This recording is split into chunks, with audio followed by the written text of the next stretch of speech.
Hari ini aku mau mengupas film yang berjudul Don't Breathe yang dirilis tahun 2016. Film ini menceritakan tentang aksi pencurian di rumah milik pensiunan tentara. Namun, para pencuri justru terjebak di rumah tersebut dalam sebuah permainan yang mematikan. Sebelum kita mulai, buat kalian yang suka channel ini, tinggal subscribe aja ya.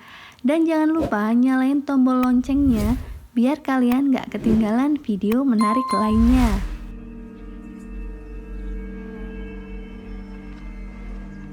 Di awal cerita, kita diperlihatkan 3 orang pencuri bernama Manny, Alex, dan satu cewek bernama Roxy sedang mencuri di sebuah rumah kosong. Aksi mereka terlihat lancar dengan membuka pintu rumah menggunakan kunci tanpa merusak pintu.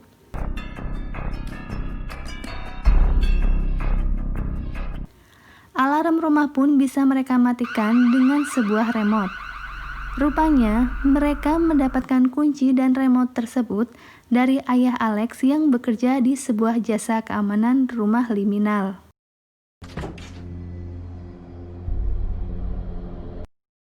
Keesokan harinya, Mane yang sedang menjual barang curiannya mendapat informasi dari penadah tersebut tentang target selanjutnya. Dad's security company already checked.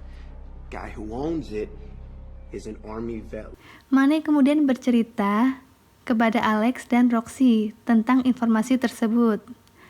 Rumah yang menjadi target mereka hanya dihuni oleh seorang pensiunan tentara, dan ia juga menjadi penyewa jasa keamanan di tempat ayah Alex bekerja. Di rumah tersebut, dikabarkan pemilik rumah menyimpan uang sejumlah $300.000 dari kompensasi kematian putrinya yang tewas karena kecelakaan mobil. 300K. Boom.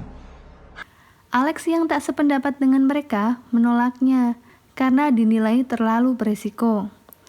Karena jika mencuri uang sebanyak itu, bisa berujung hukuman 10 tahun penjara.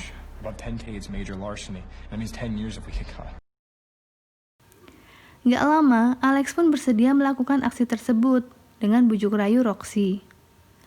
Saat mereka sedang mencari keberadaan rumah yang dimaksud, ternyata rumah itu berada di pemukiman yang sepi, gak terawat, dan 4 blok menuju rumah itu sudah tidak berpenghuni.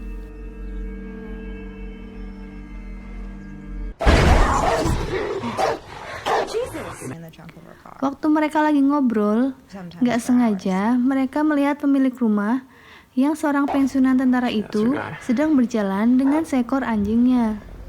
Dari situ mereka tahu bahwa pemilik rumah gak bisa melihat. Malam harinya, ketika memulai pencurian tersebut, mereka melumpuhkan anjing pemilik rumah dengan obat bius. Dan gak lama, anjing pun teler. Ketika akan memasuki rumah, mereka mengalami kesulitan karena 3 pintu di rumah tersebut susah dibuka, walaupun Alex sudah menggunakan kunci cadangannya.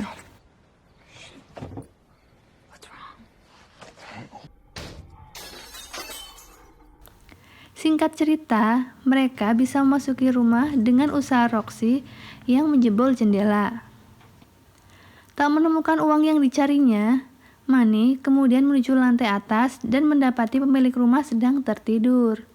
Dan ia pun kembali memberikan obat bius di kamar tersebut. Aksi mereka dilanjutkan dengan membobol sebuah pintu karena mereka mengira uang yang diincarnya berada pada ruangan itu.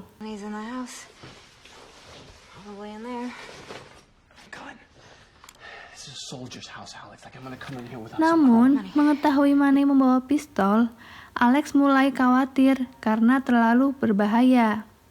Ia pun akhirnya meninggalkan kedua temannya. Di saat Mane berhasil membuka gembok, pemilik rumah yang mendengar suara tembakan terbangun. Karena panik, Mane berkata bahwa ia hanya seorang diri dan dalam keadaan mabuk sehingga salah memasuki rumah. Namun, pemilik rumah gak percaya karena ia menginjak gembok yang sudah terlepas tadi.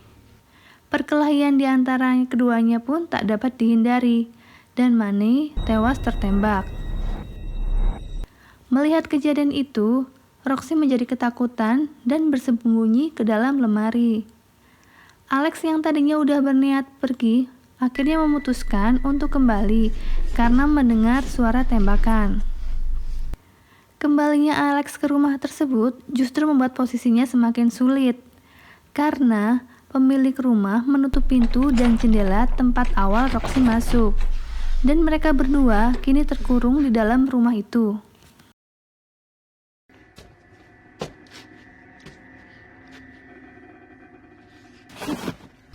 Roxy yang lagi bersembunyi gak sengaja melihat tempat pemilik rumah menyimpan berangkasnya.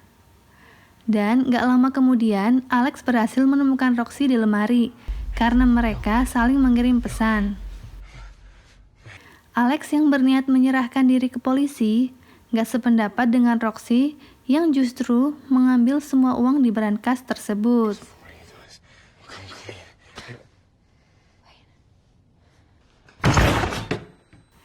Dan di saat mereka mau pergi dari rumah itu, mereka terpergok oleh pemilik rumah yang hendak memindahkan jasad Money. Namun, karena mereka berusaha tetap tenang dan menahan nafas mereka, pemilik rumah mengira bahwa suara tersebut berasal dari HP Money yang berdering.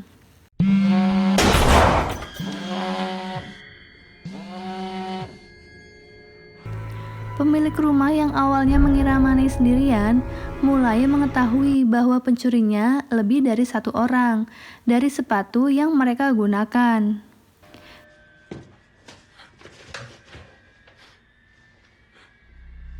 Ia pun tampak marah ketika uang yang disimpan dalam berangkasnya sudah hilang gak bersisa.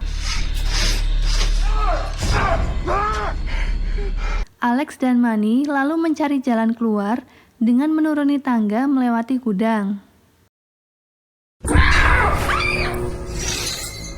Mereka dikagetkan dengan adanya seorang cewek yang disekap dengan badan terikat dan mulut yang tertutup selotip. Roxy yang kasihan akhirnya menolong cewek tersebut. Karena ternyata cewek yang bernama Cindy tersebut adalah orang yang membuat putri pemilik rumah tewas. Gak lama, Roxy dan Alex berhasil membebaskan Cindy dengan kunci yang ditemukannya di dalam berangkas. Namun, rencana mereka untuk keluar dari pintu gudang gagal karena di luar sudah ada pemilik rumah yang memergoki mereka dengan sebuah pistol.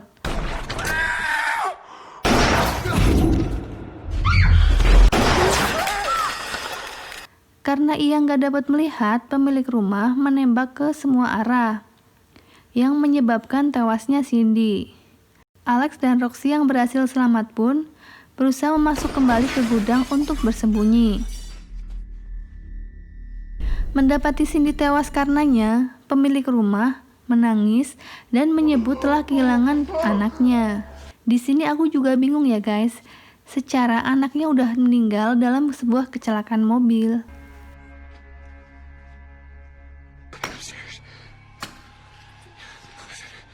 Alex dan Cindy berusaha untuk kembali ke atas melewati pintu depan dengan kunci yang mereka dapatkan. Namun, keadaan seketika menjadi gelap gulita karena pemilik rumah mematikan lampu di gudang itu. Singkat cerita, pemilik rumah berhasil mengetahui keberadaan Alex. Namun, karena kehabisan peluru, ia malah tercengkarat saat sedang berusaha menangkap Alex. Alex dan Roxy yang udah berhasil naik menuju pintu depan harus berhadapan dengan anjay pemilik rumah yang berakibat mereka jadi terkurung dalam suatu kamar di lantai atas. Di dalam kamar mereka merasa terpojok karena semua jendela diteralis. Di saat itu juga Alex nggak ada pilihan lain untuk menekan tombol panik agar polisi segera datang. Tapi niatnya kembali diurungkan lantaran Roxy yang pengen tetap membawa uang tersebut keluar bersamanya. Ia pun memutuskan keluar dengan melewati lubang ventilasi. Gak lama kemudian, pemilik rumah berhasil mendobrak pintu kamar tersebut. Anjay yang seketika masuk langsung menerjang Alex dan menyebabkan ia terpental hingga keluar jendela. Sialnya, Alex justru terjatuh pada atap yang terbuat dari kaca. Pada saat itu, ia berpikir udah keluar dari rumah tersebut. Namun, atap kaca perlahan retak karena nggak kuat menopang tubuh Alex. Dan pemilik rumah pun akhirnya tahu posisi Alex. Ia langsung menembaknya dan seketika Alex pun terjatuh masuk ke dalam rumah tersebut. Ketika terbangun, Alex yang mau pencet tombol panik kembali dipergoki hingga ia lari menuju ke tempat jasad di mana Manny berada. Di sana ia pun kembali menahan nafasnya. Namun karena udah nggak bisa nahan nafasnya yang tersengal, pemilik rumah pun mulai menyadari kalau Alex berada di ruangan tersebut. Dan perkelahian pun terjadi. Sementara itu, Roxy yang lagi menyelusuri lubang ventilasi mulai panik karena Anjay ternyata mulai mengejar.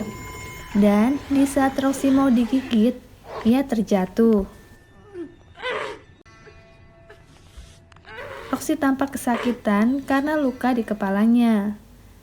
Ia berusaha meraih penutup ventilasi yang letaknya nggak jauh darinya.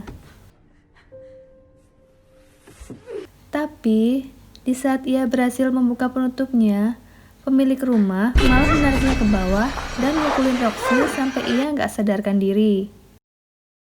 Di saat Roxy tersadar, ia udah berada dalam posisi terikat di tempat yang sama seperti yang Cindy alami. Ia kemudian berusaha memohon agar dilepasin dan akan tutup mulut tentang semua yang terjadi. Namun, ia justru harus mendengar cerita pemilik rumah tentang kejadian yang menimpa Cindy. Rupanya, Cindy yang udah tewas sedang mengandung anak pemilik rumah.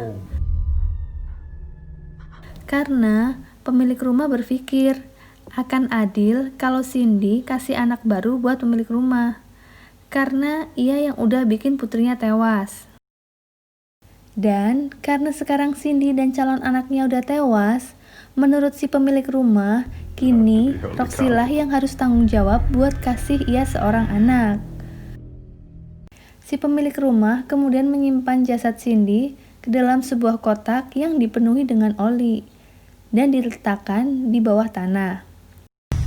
Habis itu, pemilik rumah yang kayaknya udah mulai frustasi malah nyuntikin cairan sperma ke tubuh Roxy. Roxy yang terus meronta memohon kepada pemilik rumah agar ia tak melakukan aksi gilanya tersebut.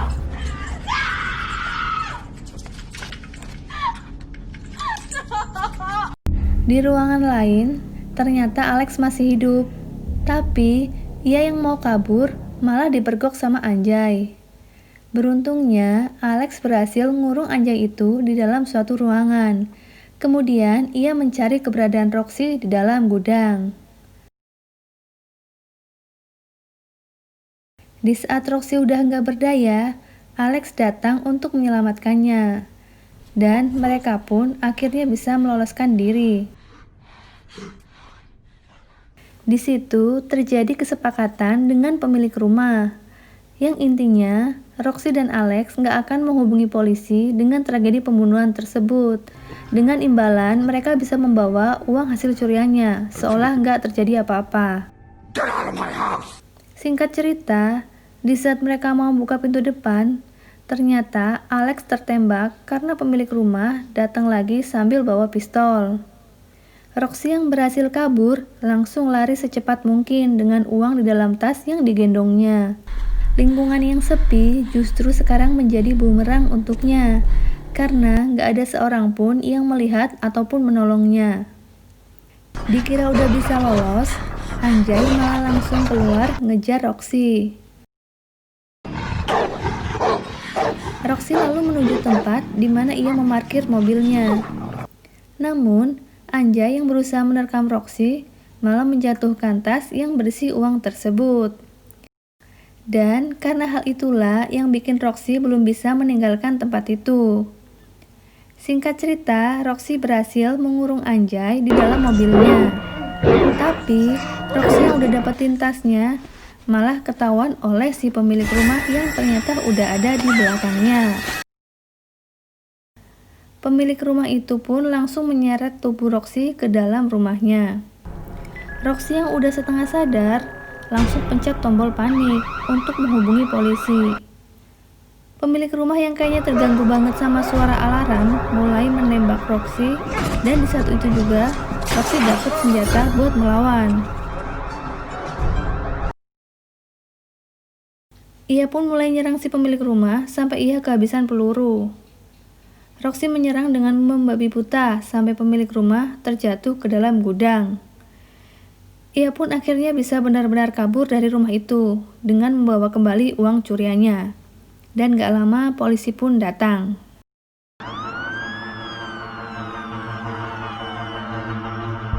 Beberapa hari kemudian, Roxy dan anaknya terlihat sedang berada di stasiun. Kayaknya ia berniat mau meninggalkan kota itu. Namun pandangannya tertuju pada sebuah televisi yang menyiarkan berita. Ia terlihat sedang menonton berita yang disiarkan di sebuah televisi.